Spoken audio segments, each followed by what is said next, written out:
Ángel, ¿ibas a comentar algo, Ángel Eduardo? A repasar algunos comentarios. A ver, en el chat alguien apuntó algo.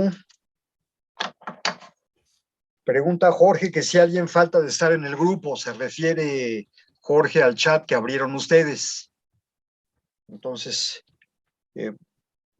pues si Jorge les das el teléfono, ese chat es para ustedes, no para los profesores. Nosotros no vamos a estar en ese chat, para que ustedes se puedan comunicar con plena libertad y confianza entre ustedes. Bien, voy a poner rápidamente una muy breve presentación de algún semestre anterior para repasar algo de lo que comentamos la clase pasada sobre el programa.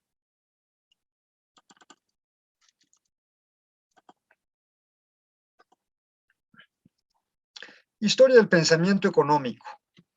Bien, ustedes lo saben mejor que nosotros, es una materia del tercer semestre. Ya todos ustedes deben haber cursado y aprobado Historia Económica General 1 y 2, que son pues antecedentes importantes de esta materia. ¿Cuál es el objetivo de Historia del Pensamiento Económico? Pues básicamente conocer las principales ideas económicas que ha generado la humanidad, desde las más antiguas ideas económicas hasta las más recientes. Evidentemente, pues antes de Cristo, las ideas económicas eran sobre temas muy cotidianos y muy prácticos. Por ejemplo, ¿qué producir? ¿Para quién producir? Si valía la pena guardar lo que se producía o no, si el comercio era bueno o era malo.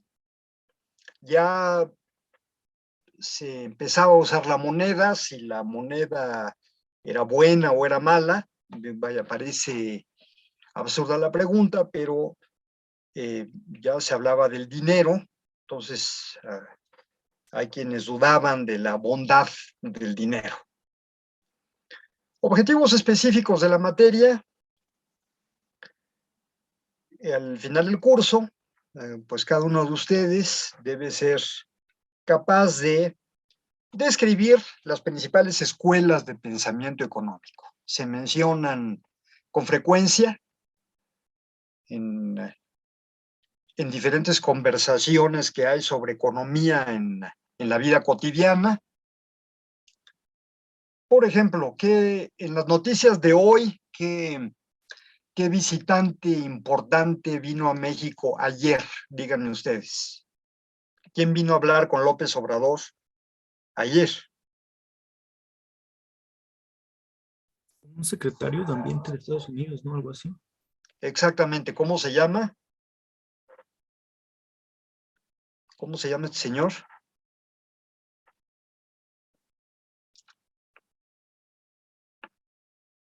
¿Cómo se llama el secretario de Ambiente de Estados Unidos? Hay que ver las noticias de vez en cuando, ¿eh? Como futuros economistas. Claro, los periódicos ya se usan poco, pero vean periódicos, vean las noticias en internet. Hay muchas maneras de ver las noticias, incluso desde su teléfono celular. Es importante. ¿Cómo se llama el secretario de Medio Ambiente de Estados Unidos? John Kerry. John Kerry. Bien. Bueno, ahorita a usted no le suena familiar porque están muy jóvenes. Todos ustedes están en los 20, en los 20 y tantos años, o no dudo que haya alguno de ustedes que todavía no cumple los 20.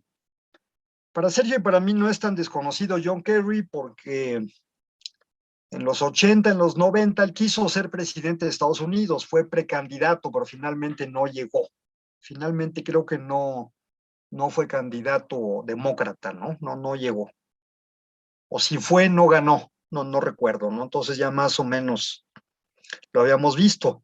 Lo que sí, el noticiero noticiero de anoche lo vi muy viejo ya, pero bueno, pues es que efectivamente es un señor que ya debe andar, pues quizás cerca de los 80, no lo sé, ¿no? Bueno, en la conferencia de John Kerry y por su parte, de quienes hablaron por parte de México, pues hablaron incluso de términos económicos importantes, ¿no? En la mañanera de hoy, López Obrador, etcétera, y con frecuencia se habla, pues, de algunos términos económicos. Entonces, ustedes los van a conocer al terminar este curso. También, ¿qué propone cada escuela? ¿Qué proponen los autores de las distintas escuelas de pensamiento económico? ¿Qué remedios para diferentes males proponen? Por ejemplo, este año estamos padeciendo inflación, tanto mundial como en México. Claro, la de México es mayor que la mundial por varios puntos, pero hay este fenómeno. ¿Qué proponen las distintas escuelas para combatir la inflación, entre otros problemas? Y otro objetivo específico, pues identificar las distintas ideas que participan en la controversia actual. Por ejemplo, para López Obrador, en las mañaneras y cada vez que habla, o sea, todos los días, pues sus enemigos son los neoliberales. Usa el término un poco inexactamente, ¿no? Porque aún dentro de los neoliberales hay varias tendencias. De hecho, tan es así que no se puede hablar de una escuela neoliberal de pensamiento económico, porque aún dentro de ellos hay matices, ¿no? Sin embargo, pues sí, efectivamente, los neoliberales pues, normalmente tienen algunas recetas, ¿no? Para, para la economía de un país. Eso lo veremos en su momento. También como objetivo específico está el de que pues cada uno de ustedes pues ya usará las ideas económicas eh, de los pensadores en la materia para interpretar la realidad contemporánea, ¿no? Los grandes autores en materia de economía del pasado, de distintas tendencias, pues cada quien tiene aportaciones que nos son de utilidad. Aquí más o menos el temario que vimos en general la clase pasada. Bueno, los títulos de los capítulos o de las unidades han cambiado un poco, pero el primero básicamente es los motivos del pensamiento económico. El segundo es el pensamiento económico del mundo antiguo, el segundo tema o segunda unidad. Luego la economía política clásica. Después las teorías de la demanda efectiva, que incluyen tanto a la escuela institucionalista como a la keynesiana, básicamente. Sin embargo, también incluye, por ejemplo, al estructuralismo latinoamericano. Hay varios economistas latinoamericanos, incluso uno que otro mexicano, que conformaron esta escuela llamada normalmente estructuralista, pero también ha sido llamada desarrollista, y que más o menos es el pensamiento de la CEPAL. ¿Qué significa CEPAL?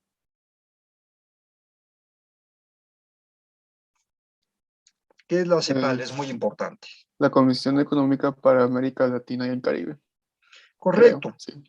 correcto. La CEPAL, pues tan es importante que tiene oficinas aquí en México, en la avenida Presidente Mazarik, allá en Polanco. Hay un edificio de varios pisos, que no sé si todo, pero varios pisos de un edificio los ocupa la CEPAL. Sin embargo, su sede principal no está aquí en México. ¿Dónde están sus oficinas principales? En Chile. En Santiago de Chile. Allá están las oficinas principales. Así lo acordaron. Bien, la escuela de la CEPAL se le puede llamar estructuralista, desarrollista, es parte de esta corriente, las teorías de la demanda efectiva. Hay un economista vivo muy importante, tiene más de 80 años, creo que anda por los 90, que es indio, es decir, es de la India, Amartya Sen. Amartya Sen pues, es básicamente de esta escuela desarrollista. Es un hombre, un autor de decenas de libros, que ha sacado el premio Nobel, entre muchos reconocimientos, y con ideas muy importantes. De hecho, no vive en India, él pues, viaja todo el tiempo, tiene casa en Londres, tiene casa en Estados Unidos, etc. El último tema, el pensamiento económico contemporáneo. Normalmente, por falta de tiempo, esta materia, todos los profesores confesamos o hemos confesado o confiesan, pues que el curso casi normalmente es tan amplio que solo da tiempo de llegar hasta Keynes. Aquí procuramos, sí, llegar a años más recientes. Bueno, tan es un problema, tan hay tanto que ver en esta materia que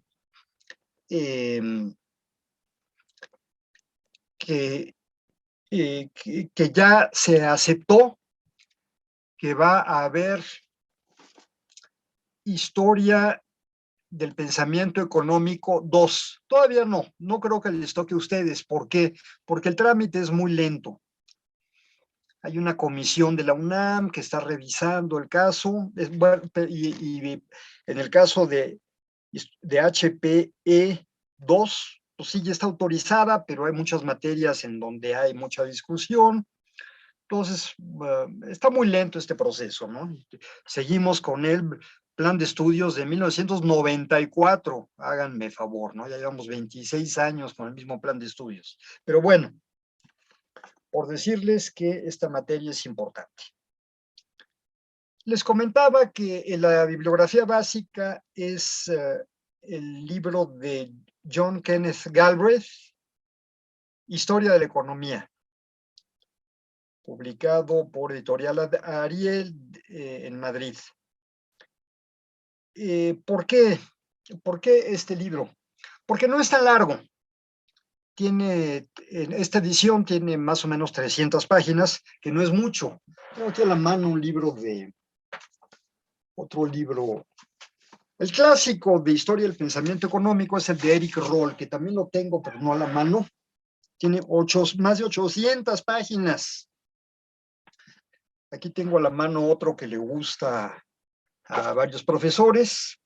Es el de Ekelund y Hebert, se llama, lo malo es que se ve al revés aquí en el Zoom.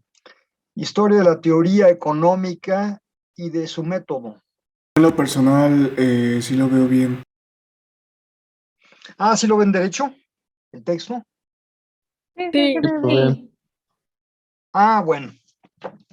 Bueno, eso está bien.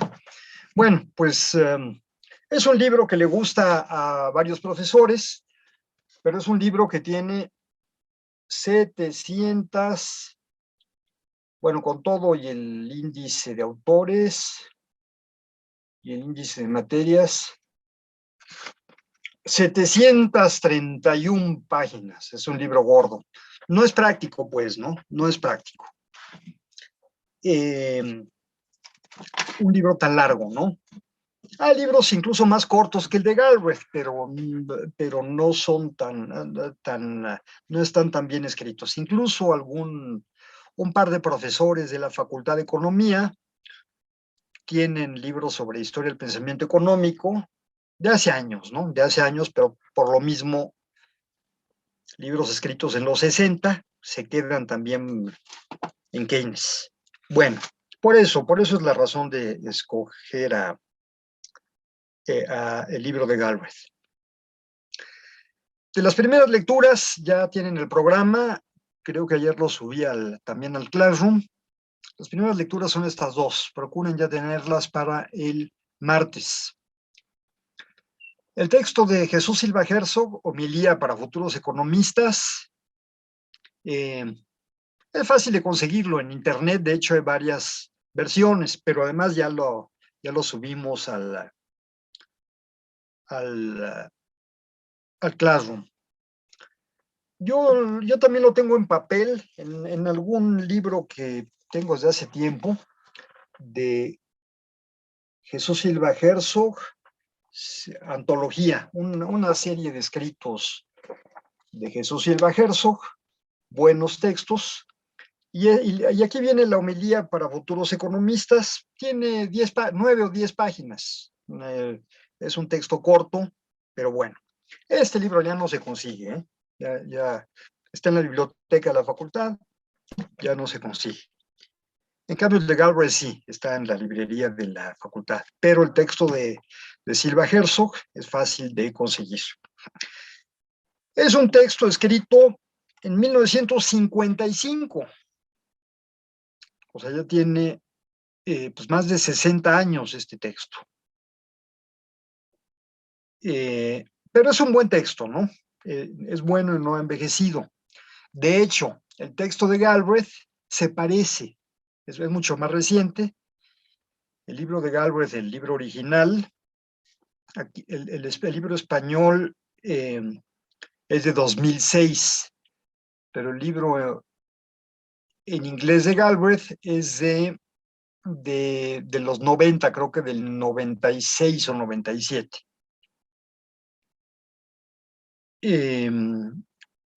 No lo tienen que comprar porque les vamos a hacer llegar todos los capítulos, todos los capítulos del libro de Galbraith. Los tenemos en PDF. El curso cuenta con 32 sesiones, de hecho menos, vamos a tratar de que sean 30 nada más. El semestre pasado lo logramos, fueron 30, con todo y examen final que yo recuerde. Fueron 30, así lo intentaremos. Uy, esto está atrasado, esto es del semestre pasado. El único día feriado que nos interrumpe el curso, bueno, en este caso, esto lo quito porque ya no vale. El único día feriado que tenemos, como comentamos, es el 10 de mayo, que nos cae en martes, me parece. Ahí está muy oscuro aquí el calendario. Sí, está el 10 de mayo cae en martes. Más o menos esto es lo que vamos a tomar en cuenta. La síntesis de lectura, 40%, asistencia 10%, participación 20%, pero en realidad estos dos van juntos, o sea, si no asisten, no pueden participar, ¿no? Entonces, asistencia y participación son el 30%. Y exámenes, trataremos de hacer al menos 2 parciales, 30%. Sobre la participación, se trata de que participen, como les dijo Sergio hace rato. Yo sé que muchos somos muy tímidos y muy introvertidos. Yo lo he sido prácticamente toda la vida. Entonces, yo como estudiante participaba muy poco, muy poco. Pero hay que aprender a participar. Claro, cualquier pregunta que hagan cuenta como participación. Cualquier pregunta, cualquier comentario, por breve que sea, cuenta como participación. También los comentarios que hagan en el chat, para que si está alguien hablando, el profesor o alguno de ustedes, se vale que comenten en el chat, y lo que quieran, ¿no? Eso cuenta como participación también. Ya saben que, a ver, voy a poner, bueno, aquí no puedo levantar la mano. Bueno, ustedes ya saben cómo, compartiendo pantalla no puedo levantar la mano, ustedes ya saben cómo se comparte, cómo se alza la manita. Pero no es necesario que levanten la mano. Si quieren hablar algo, háblalo, ¿no? Se vale interrumpir aquí al profesor, ¿no? Se vale interrumpir, insisto, para que si tienen algo que decir, de preferencia levanten la manita que nos da Zoom, y si no, pues, o si preguntamos algo, por ejemplo, pueden hablar. Sobre la síntesis de lectura, otro día me extenderé un poco más. procurar que la reseña sea breve, de no más de 2 cuartillas. Aquí hay cambios, que no sea de más de una, procuren. A menos que sean 2 lecturas, ¿no? También, se aceptan cuadros sinópticos o gráficas. Para muchos es más fácil hacer un cuadro sinóptico, es decir, cuadritos con texto unidos por líneas o por flechitas. En el mismo Word se puede hacer eso, pero hay otros programas que también lo permiten. Si les es más fácil, adelante, se vale. Si se les dificulta hacer un cuadro sinóptico en la computadora, pero lo quieren hacer a mano, si lo quieren dibujar a mano y tomar una foto, también se vale, siempre y cuando esté claro, ¿no? Adelante, Emilio. Si hacemos un cuadro sinóptico, tiene que tener alguna extensión, por ejemplo, 2 cuartillas, como mínimo. Se trata de que si hacen un cuadro sinóptico, también tenga una cuartilla, ¿no? También se trata.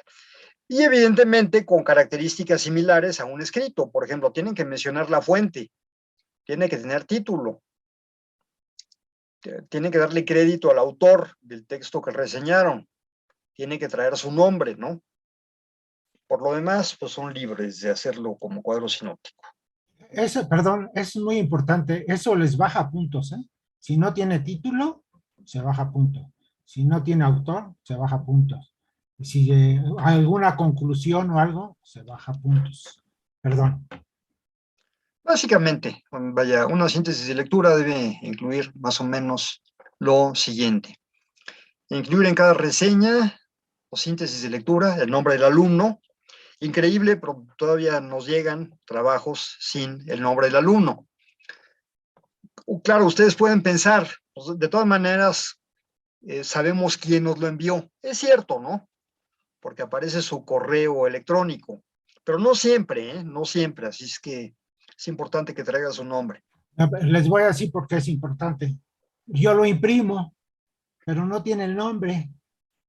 Lo que ustedes hacen. Lo puedo ver en la computadora, pero en 3 días y yo ya se me olvidó quién lo mandé y ya lo imprimí para calificarlo y no tiene nombre. Entonces tengo que buscar, entonces mejor todo masticado y en la boca. Bien, fecha de entrega, sí, nos ayuda también, ¿no? La fecha de entrega. No es indispensable, pero sí puede. Evidentemente, título y autor del texto reseñado. De hecho, ese puede ser el título de su trabajo. Pueden simplemente repetir el título del trabajo reseñado. Ponerle, pues, homilía para futuros economistas por Silva Herzog, pueden poner. Ese puede ser su título. Pueden ser ustedes más ingeniosos y cambiarle un poco el título. Se vale. Pero sí decir, o cambiarle un mucho el título también pueden. Pero sí deben de dar la referencia, es decir, de dónde lo sacaron, o sea, mencionar que lo que están haciendo es una síntesis del texto de Silva Herzog. Muy brevemente los temas tratados en lo que leyeron, de eso se trata la síntesis, explicar de qué se trata.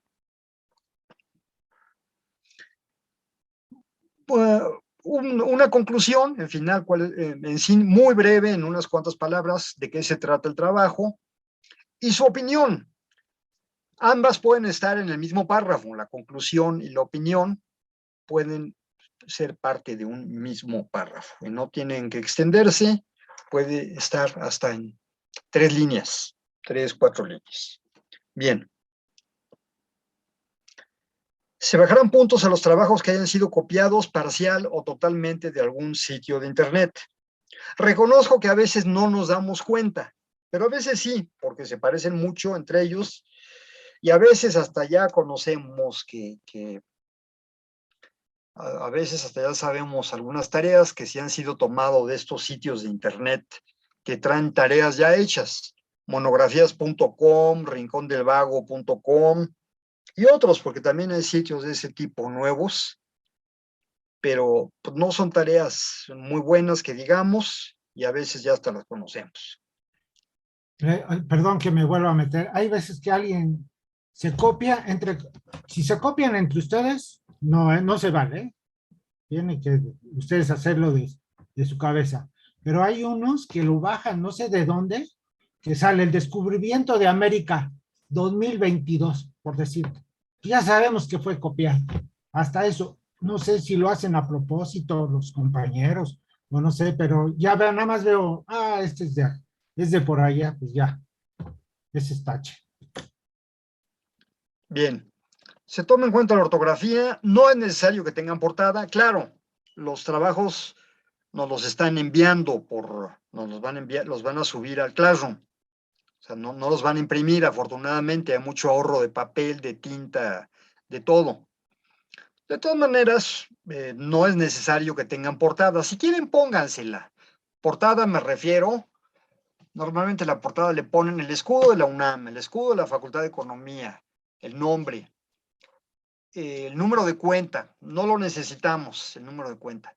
La clave de la materia tampoco la necesitamos, el número de grupo no lo necesitamos.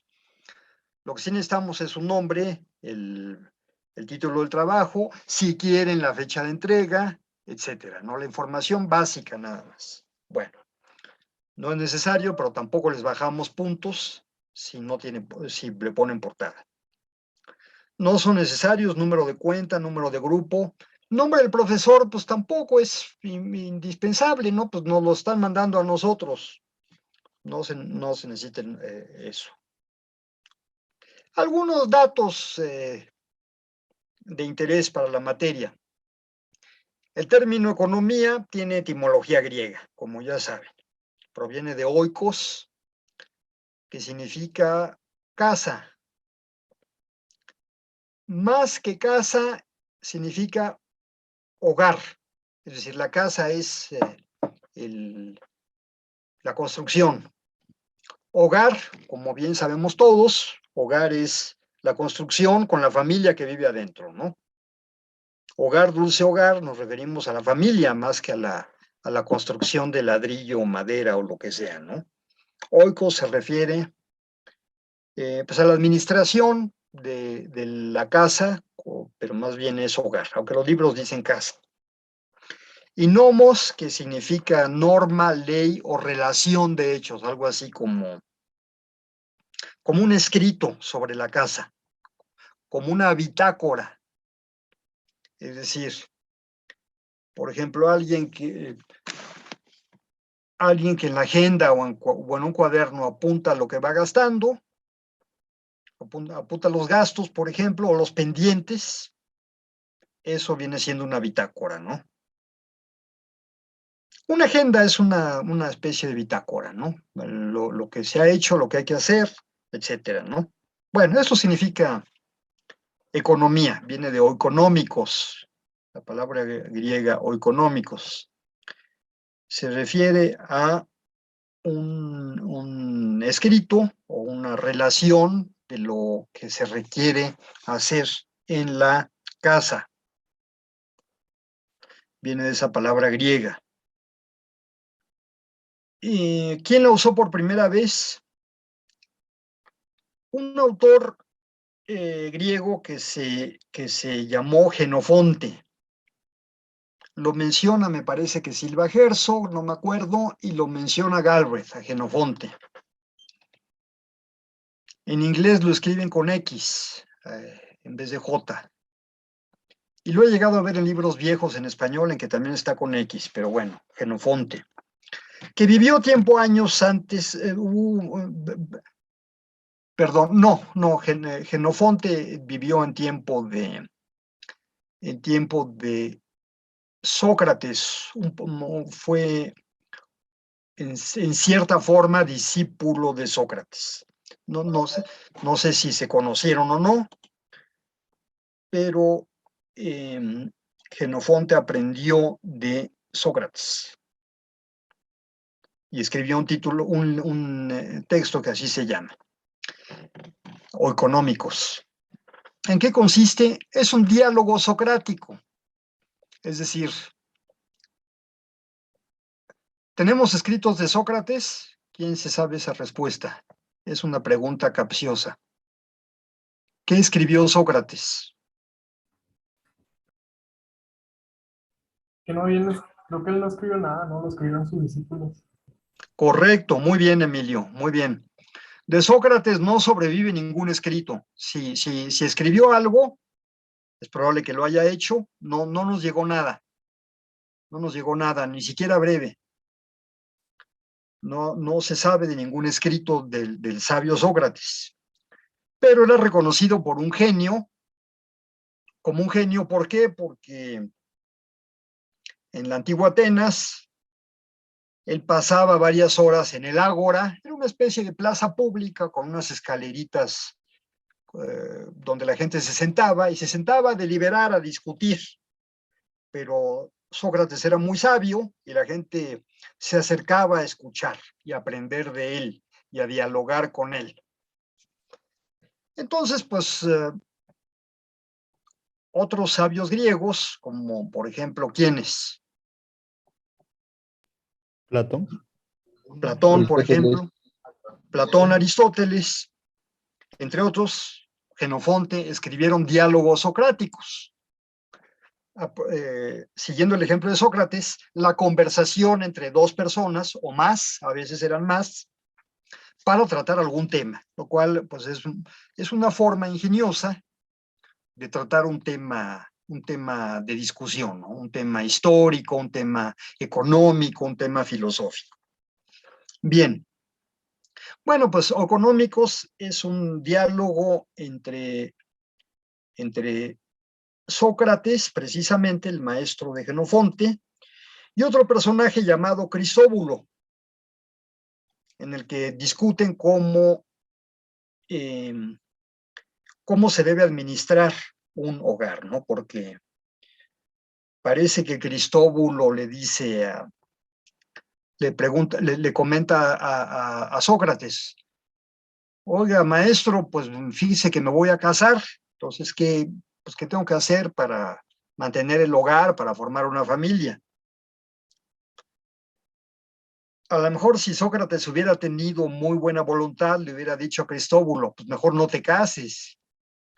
Pero no fue tan honesto Sócrates y le dio una serie de consejos para llevar bien su familia y su hogar. Cómo administrar el hogar, pues una serie de buenos consejos bien intencionados de que pues el trabajo era la fuente de toda riqueza, que había que ahorrar para el invierno, porque Grecia, si bien es un país mediterráneo, pues el invierno es muy crudo en Grecia.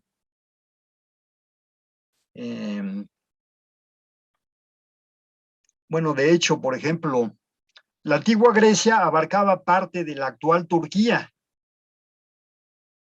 Turquía este invierno parece que fue el más frío acabo de ver las noticias anoche, creo que tuvieron el invierno más frío en 62 años, algo así, o sea, desde como el 60 o más no tenían un invierno tan frío en Turquía. Muchas de las ciudades griegas están en Turquía, Troya y varias más. Bueno, entonces, pues varias reflexiones están en este texto o económicos, ¿no? Que había que ahorrar para el invierno, y varios consejos, ¿no? Que el comercio era necesario, que no era recomendable endeudarse, etcétera, ¿no? Que había que cuidar a los animales, que había que si se sacrificaba a un animal del corral, pues no había que sacrificarlos a todos, que había que dejar uno que otro animal de reserva, etcétera. Hay otro personaje previo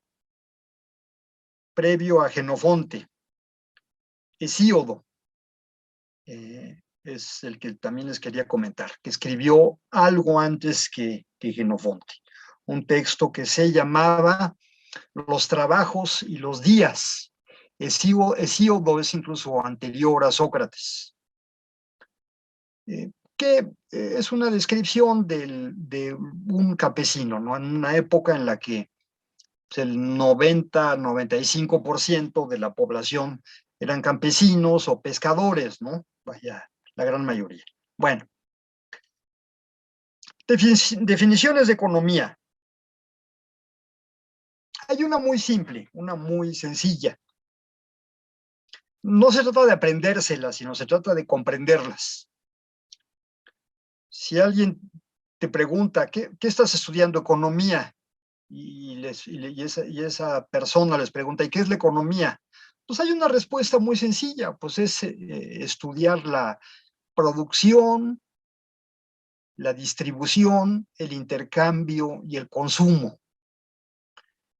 De hecho, pueden eliminar distribución, porque la producción, el intercambio, es decir, el comercio y el consumo de bienes y servicios. A eso se dedica la economía. ¿Qué producir? ¿Cómo producir? ¿Cómo se comercia? ¿Cómo se vende lo que se produce? ¿Cómo se intercambia? ¿Y cómo se consume? El economista tiene que saber cómo se consume, porque para saber qué se consume y qué no se consume, ¿no? Hay cosas que ya son obsoletas, que no tiene caso producir. Entonces el economista tiene que estar al corriente de cuál es lo que se está consumiendo, lo que se va a consumir a finales de este año, ¿no? Bueno. ¿Por qué sí son diferentes la distribución y el intercambio? La distribución es la distribución de la riqueza. ¿Por qué son tan ricos los ricos? ¿Por qué es tan rico Carlos Slim? ¿O por qué se acaba de morir un hombre que era considerado el cuarto hombre más rico de México? ¿Quién se acaba de morir en esta semana o el fin de semana pasado? Alberto Balleres, ¿no, prof? Alberto Balleres, muy bien, ¿no? Aquí nos interesa la distribución. ¿Por qué era tan rico Alberto Balleres? ¿A qué se dedicaba Alberto Balleres? Pues en sí es el presidente del Grupo Balleres, el cual pues es dueño de Palacio de Hierro, accionista de INGNP, dueño del ITAM y otras empresas. Profuturo es un...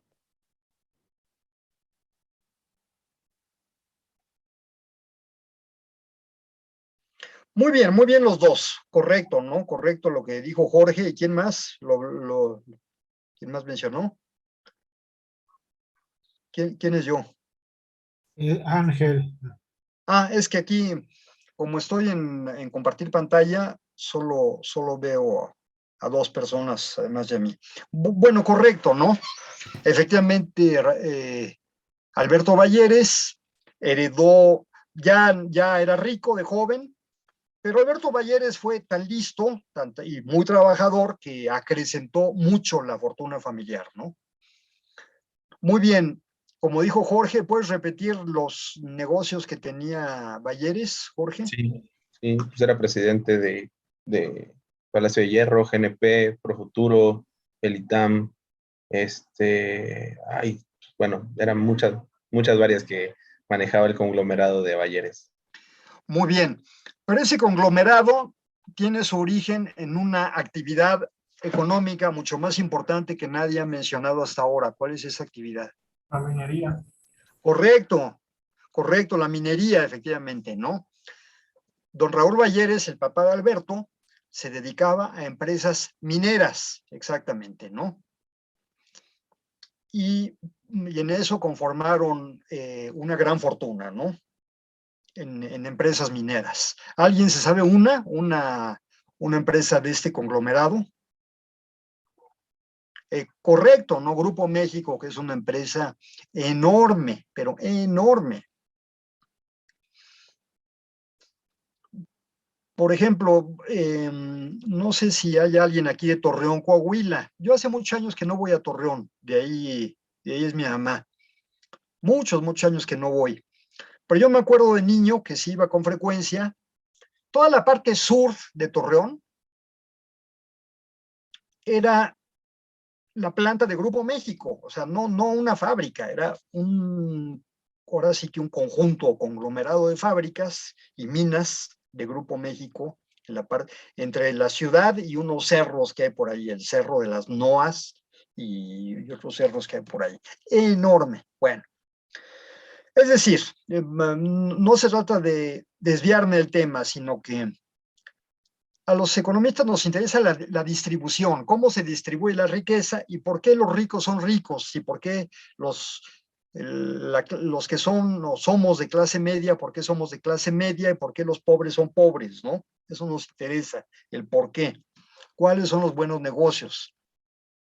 Entonces, para entender mejor la economía mexicana, pues debemos de saber no solo por qué Bayeres hizo una fortuna, sino también Lorenzo Zambrano, también por qué Lorenzo Servitje, por qué Carlos Slim, por qué Azcárraga, o sea, por qué los ricos se hicieron ricos, ¿no? ¿Por qué, a qué se deben esas fortunas? Bueno, es una definición muy sencilla de economista y de lo que es la economía y atinada. Hay otra que dice que la economía se dedica a la asignación de bienes y servicios escasos para fines alternativos. Incluso se puede simplificar un poquito más, porque eso de alternativos es sencillo, pero nos puede caer un poquito pesado. Es decir, la economía se dedica a la asignación de recursos escasos para distintos fines. Eso es la economía, ¿no? ¿Quién lo explicó así? Un economista inglés que se llama Lionel Robbins. Bueno, se llamaba. Fue importante a mediados del siglo XX y él, entre varias actividades, reflexionó sobre esto, ¿no? Y tiene, de hecho, un libro sobre las definiciones de la economía. A ver, ¿alguien comenta algo en el chat?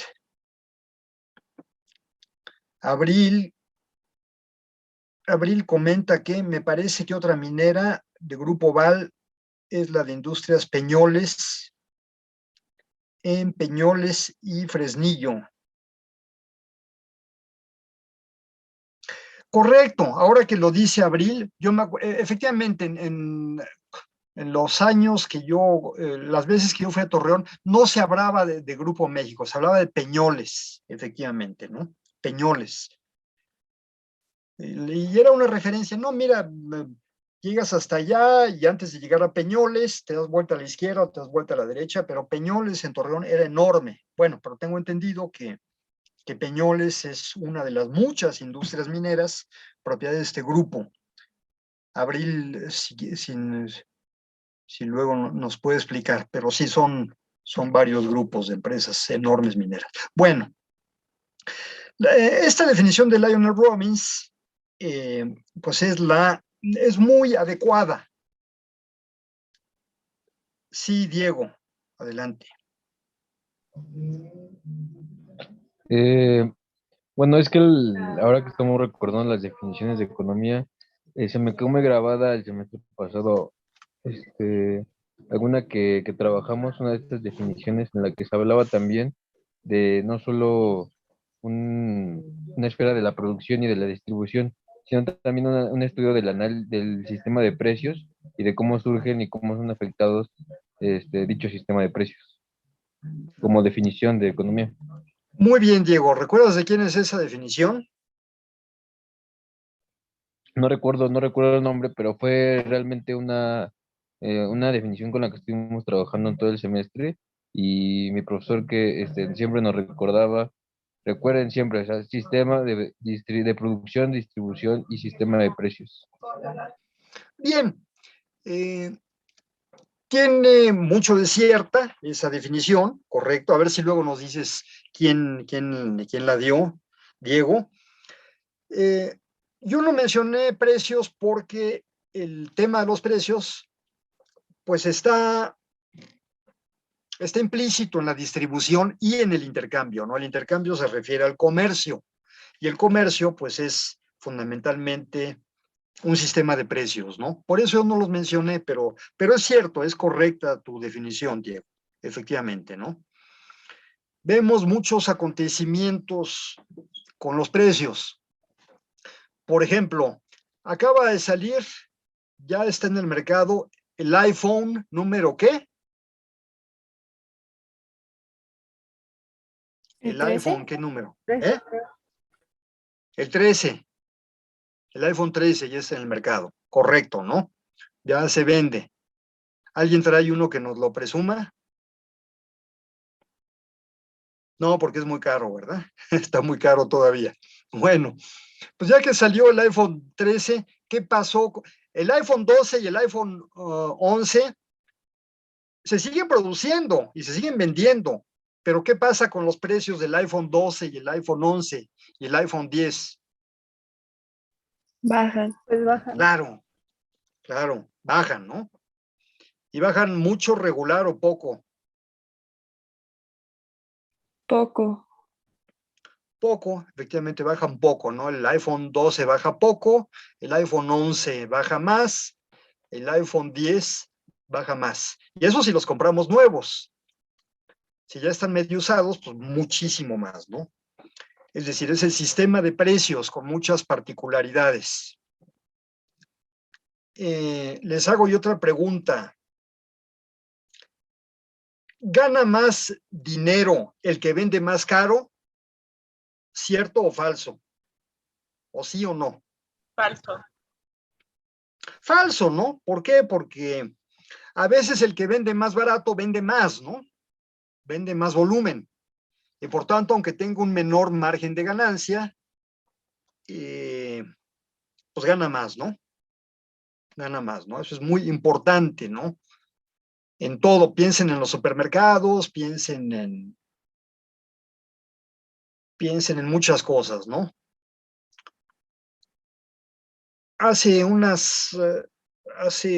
mes más o menos tuve que yo comprar impermeabilizante para la azotea. Fui a la Fester, fui a la Comex, fui a Sica, fui a otras tiendas. Y comparando, yo hice mi cuadrito y todo de precios, características, a cuánto la cubeta, las ofertas y todo. ¿Y dónde me encontré los precios más baratos? Díganme ustedes, no he dicho el nombre.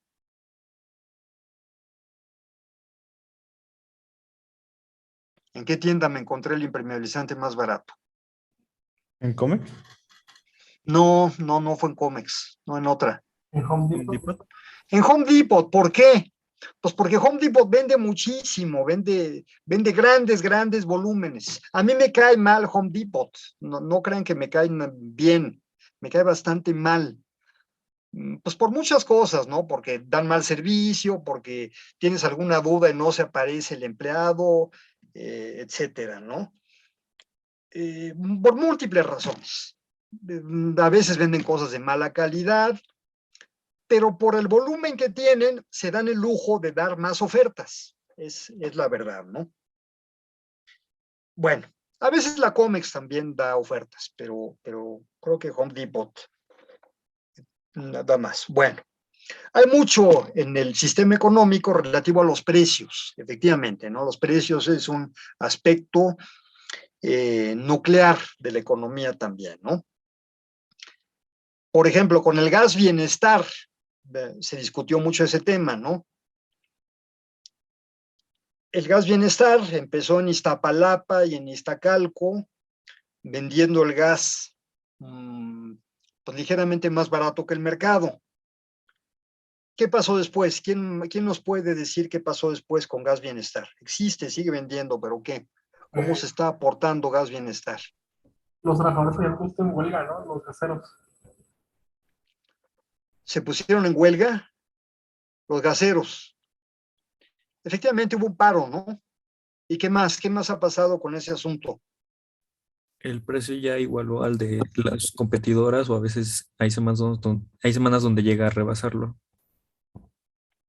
Correcto, ¿no? Ahí se van más o menos a mano, ¿no? Y un poco el entusiasmo ya bajó porque pues, Gas Bienestar es un proveedor de tantos y si buscas Gas Bienestar, bueno, me comenta gente de Iztapalapa que pues, no lo encuentras, ¿no? Que tienes que comprar de otro gas porque el de Bienestar surte poco, ¿no? Nada más algunas colonias. Bueno, todo esto tiene que ver con el sistema de precios. Muy bien. Ahora, algo importante, nos encontramos con un término que se llama economía política. cuando nuestra facultad se llama simplemente Facultad de Economía. ¿Por qué? A ver, alguien escribió algo en el chat. Me importa mucho lo que escriben en el chat. Comenta Ángel, el gobierno siempre ha sido pésimo empresario. Bueno, existe la idea de que así es, ¿no? Quizá haya excepciones, ¿no? Pero bueno, con frecuencia así ocurre. Con frecuencia así ocurre. Bien, pero ese tema ya luego se comentará. Diego, ¿qué ibas a comentar? Sí, porque, bueno, en la Facultad de Economía no solo estudiamos y trabajamos la economía política como tal, sino también vemos nuevas corrientes que se desarrollaron y bueno, yo creo que por eso no se lleva el nombre de economía política. Bien, bueno, esa es una respuesta. Eso es una buena respuesta. Lo que sucede es que también en la facultad hay un problema, que la materia que todos conocemos como economía política, en realidad, ¿qué se ve en esa materia de la facultad? Díganme ustedes. El Capital, Crítico Carlos de la política. Marx. Es la crítica, ¿no? O sea, no tanto economía política. Muy bien, Fanny, correcto, muy bien. Efectivamente, en la materia economía política, lo que ustedes ven, ¿cuántos semestres son ahora? ¿5 o 6 de economía política? 5. 5. Pues son afortunados porque a nosotros nos tocaron 7, creo. 6 o 7, no me acuerdo. Bueno, pero efectivamente, como bien dijo Fanny, se ve la crítica de la economía política, es decir, fundamentalmente el capital. Entonces, llamarle así a la materia un poco es un engaño, hay que reconocerlo, ¿no? Algunos críticos de este problema son más contundentes y dicen que es un fraude académico llamarle así a esa materia. Bueno, no, me parece muy radical decir que es un fraude, pero hay profesores de economía política que incluso así lo dicen, ¿no? Pero muy bien. Economía política, en realidad todas las materias son economía política. Ahora, ¿cuál es la diferencia entre economía y economía política? Les voy a decir algo muy sencillo en lo que estarían de acuerdo hasta economistas tan brillantes como Paul Krugman o Stiglitz. ¿Cómo se llama Stiglitz? Recuérdenme cómo se llama. Joseph Stiglitz, muy bien. Tanto Joseph Stiglitz como Paul Krugman, ambos ganadores del premio Nobel en diferentes años, ambos autores de muchos libros, ambos muy populares, muy conocidos. Ellos lo admiten, entre muchos otros economistas contemporáneos. No nos hagamos locos. Quien más sabe de economía a secas no es un premio Nobel de economía, ni tampoco un economista con posgrado o con licenciatura. Quien más sabe de economía es una mamá. Una mamá. En inglés, a mother knows more about economics than anyone else. Eso lo dicen ellos. Así lo dicen. ¿Por qué? Porque una mamá sabe ahorrar, sabe administrar los recursos cotidianos para darle de comer a 1, 2 o varios niños, ¿no? Y darles de desayunar, vestirlos y mandarlos a la escuela, encargarse del transporte, ¿no? Haya papá presente o no lo haya papá, pero la mamá se las tiene que arreglar para administrar el hogar. Mejor que el papá, hay que reconocerlo, ¿no? La mamá es la mejor administradora, y eso es economía. Cuando vemos en la publicidad, por su economía, compre tal o cual producto, no tengo algún anuncio fresco ahorita en la mente, pero la palabra economía se utiliza con frecuencia en la publicidad. Por economía, mejor aproveche esta oferta, compre tal o cual cosa, por su economía. Eso es economía, la administración cotidiana de los recursos que están a nuestro alcance. Eso es economía a secas. Todo lo demás es economía política. ¿Qué aprendemos en la Facultad de Economía? En realidad, economía política. ¿Y por qué cambia el significado? ¿Qué significa economía política? ¿En qué se diferencia economía política de economía a secas? Díganmelo ustedes. ¿Por qué estudiamos 5 años de economía? ¿Con el gobierno y la gobernanza? Muy bien, muy bien. A ver, ¿lo puedes repetir, Cristian, para que lo oigan todos? La relación con el gobierno y la gobernanza.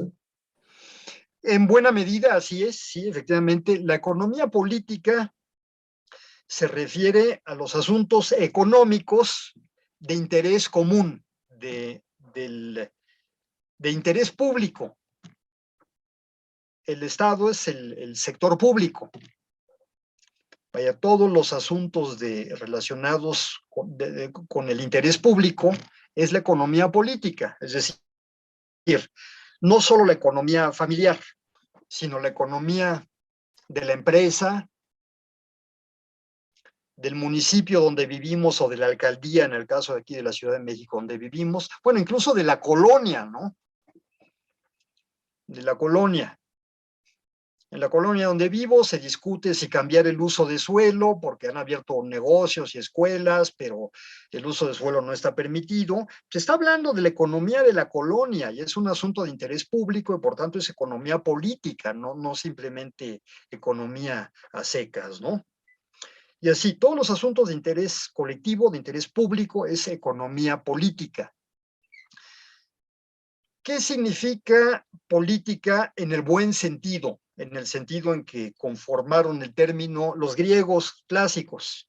Digo en el buen sentido porque también tenemos política en el mal sentido. Bueno, lo que en realidad sería politiquería. ¿Qué es politiquería?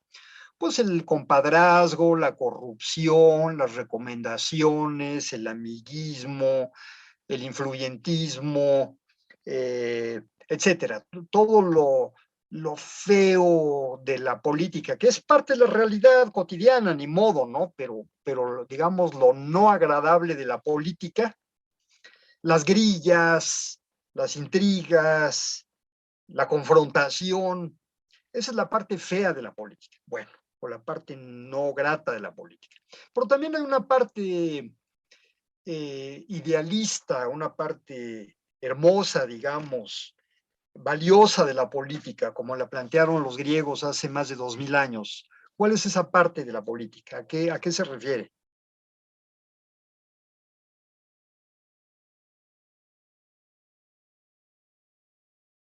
Váyanse a la etimología. ¿De dónde viene la palabra política? De polis. ¿Qué significa polis? Ciudad. Ciudad. Correcto, polis significa ciudad. Quiere decir, o sea, es como la toma de decisiones dentro de un grupo, ¿no? Bien, Ángel. Sí. ¿Qué más? ¿Qué más, Ángel, o cualquier otro? Puede ser también una forma o un medio para la organización del pueblo o de las masas. ¿Lo puedes repetir? Porque hay otro ruido ahí de fondo y yo no oí bien. Sí, permíteme. Bueno, que comentaba que era como también la forma de organizar la organización de una sociedad también. La forma de organizar. De organizarse como sociedad. Correcto, muy bien, Diego, efectivamente, ¿no? La política es la forma de organizarse como sociedad. O es la actividad relativa a los asuntos de la ciudad, por decir, de interés común, de interés colectivo. Los griegos hablaban de sus ciudades, que no eran muy grandes, pero hablan de Tebas, de Troya, de Atenas, de Esparta y de muchas más, ¿no? De Macedonia. Esas eran las ciudades griegas. Incluían al campo que rodeaba la ciudad. Si tenían puerto, pues incluían al puerto, la zona agrícola, eso era la polis. Entonces, para los griegos, política eran los asuntos relativos a la comunidad, al lugar donde vivían, incluyendo incluso sus alrededores. Tomando en cuenta el gobierno, la producción, el comercio, todo, ¿no? Las creencias, eso era la política, ¿no? Es decir, los asuntos de interés común, los asuntos de interés colectivo. Cuando pensamos en la política en ese sentido, pues la política es hermosa, ¿no? Es valiosa. Y hay jóvenes políticos, sobre todo, que pues manejan ese discurso, ¿no? Antes de ser maleados por la realidad, ¿no? Hay muchos buenos políticos jóvenes que así lo plantean, ¿no? Ya de adultos o de viejos, pues siguen planteando lo mismo, aunque en realidad pues, se dedican a acumular casas, como Manuel Bartlett o Fortuna, como nuestro procurador, ahorita se me fue el nombre, o tantos otros, ¿no? Pero la política idealistamente es una actividad noble y benéfica para todos. Bien, bueno, regreso a compartir la pantalla, nada más para terminar con esto. Ah, pues sí, ya era la última. Bueno, entonces me salgo de compartir pantalla. Creo que alguien comentó algo en el chat. Ay. Me salgo de esto.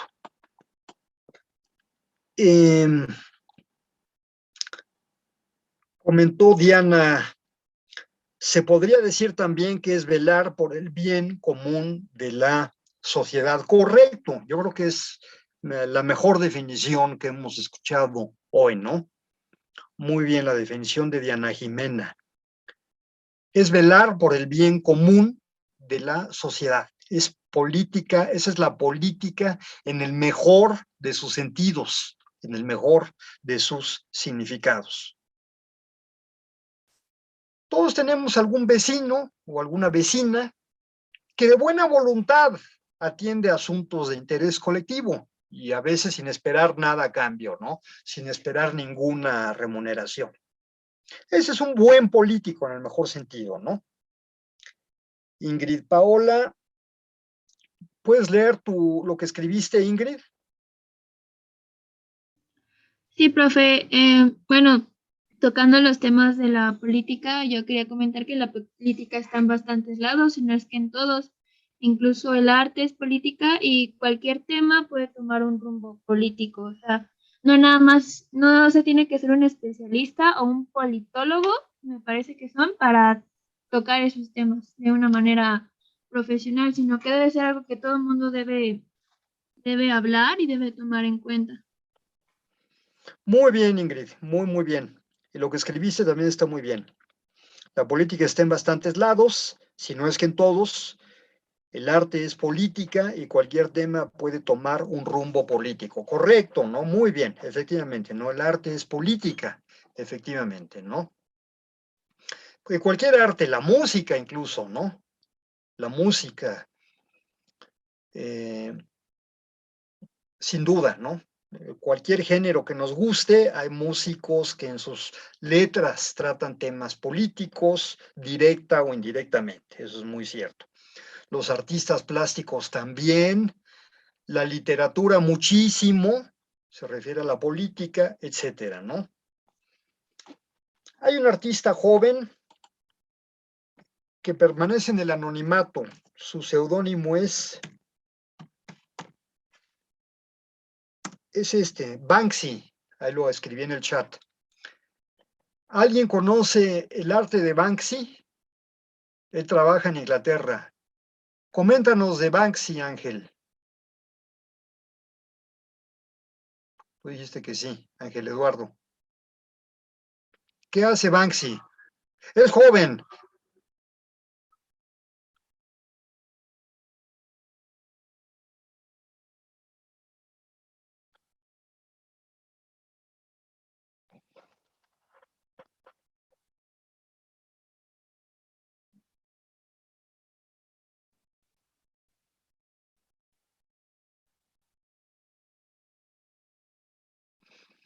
Muy bien, Ángel.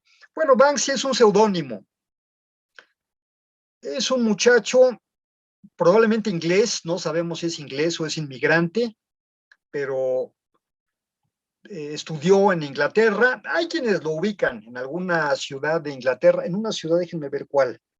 Hay, no me acuerdo si es en no, Bristol, creo que en Bristol, creo que en una población de Inglaterra que se llama Bristol, ahí empezó Banksy.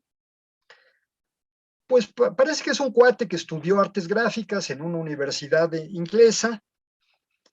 Muchos aseguran conocerlo y saber su nombre real. El caso es que se mantiene el anonimato, o sea, no salen fotos, nadie sabe qué cara tiene, excepto un grupo pequeño de sus amigos y gente que por simpatía no revela su nombre real ni quién es. Pero ¿por qué se hizo popular Banksy? Porque se iba a los barrios populares, a los callejones, y hacía pinturas en los muros de su ciudad, de la ciudad donde creció, en Bristol, tratando temas políticos. A veces no pintaba con brocha ni con spray. Bueno, sí usaba el spray, pero ándale, muy bien, Ángel. Es grafitero artístico, correcto. O sea, era muy buen grafitero. En México tenemos cientos de excelentes grafiteros, pero maravillosos, ¿no? Bueno, pues es la idea de Banksy. Banksy, para que no la agarrara la patrulla, incluso era un poquito más práctico, hacía esténciles, es decir, agarraba un cartón, dibujaba en el cartón, recortaba, entonces nada más llegaba con el cartón, con un masking tape, y entonces ya le echaba el spray, ¿no? Pero trataba temas políticos. Bueno, eso por decir que el arte efectivamente es político. Bueno, pues para no hacerles el cuento largo, hay gente que compra la obra de Banksy, pero me van a decir, bueno, pero las pinturas de Banksy a veces están en muros. Bueno, pues hay gente que compra el muro, literalmente. ¿Y cuánto cuesta el muro pintado por Banksy? Ahorita ya se fue por los cielos, ¿no? Miles o decenas de miles de dólares. ¿Sí, Julio? Bueno, yo supe de una noticia que él vendió un cuadro y a la hora, en una subasta, y a la hora que lo compraron, el cuadro a la mitad como que se trituró. Y pues era como una crítica, pero pues terminó valiendo más ya triturado que sin triturar. Efectivamente, ¿no? Vendió Banksy, se subastó un cuadro de Banksy que se iba supuestamente a autodestruir en plena subasta. Entonces le puso ahí un mecanismo, quién sabe, no sé si eléctrico o qué. En plena subasta medio se empezó a autodestruir el cuadro y finalmente, como bien dice Julio, quedó a medias, pero pues aumentó su valor, ¿no? Diana comenta: su arte es activista político y es arte callejero. Bueno, simplemente pongan en Google luego Banksy o Banksy Works o Banksy Paintings o Banksy Pintura o Banksy Obras, como quieran, en Google y pongan imágenes y van a ver la obra de Banksy. Bueno, pues hasta el arte es político, bien. Y Banksy, pues ya treintón, tiene 30 y algo de años y ya es famoso y rico, aunque no conocemos su cara. Comenta Ángel: el arte es tan subjetivo que hasta alguna obra destruida cobra valor por su significado, su simbolismo. Correcto, muy bien. Bueno, ya son las 4:20, no me gusta llegar hasta el límite, así es que por hoy le paramos. Por hoy le paramos. Les recuerdo leer el texto procuren leer los dos textos para el martes, primero el de Silva Herzog, después el de Galbraith. Ninguno de los dos es largo, son más o menos cortos. De Silva Herzog, Homilía para futuros economistas. El de Galbraith es el capítulo 1 de su libro, que se llama Una visión panorámica. No sé si alguien más tenga alguna pregunta, algún comentario. Sí, yo.